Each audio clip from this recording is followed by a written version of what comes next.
Best kan bila masuk sekolah sebab semua barang baru. Baju baru, beg baru, kasut baru, botol air pun baru.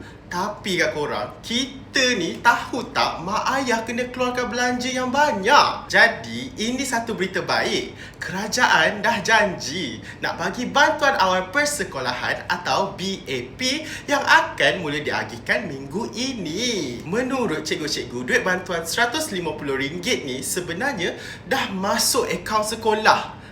Sekarang sekolah cuma tunggu masa sesuai nak serahkan pada mak ayah. Kebanyakan sekolah boleh bagi hari ini, boleh bagi esok atau paling lewat hujung minggu ini. Biasanya mak ayah akan dipanggil ikut tarikh yang tertentu lah. Siapa yang boleh dapat bantuan ni? Murid tahun 1 sampai tingkatan 6.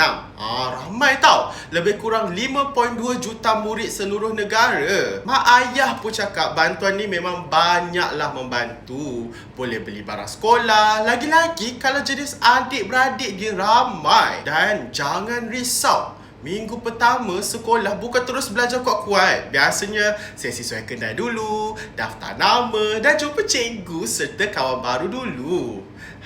Kesimpulannya, duit bantuan ni tanda sokongan supaya kita boleh belajar dengan selesa. Jadi gunalah elok-elok. Jaga barang sekolah dan rajin belajar tau korang. Bila kita gembira ke sekolah, mak ayah pun senyum lebar.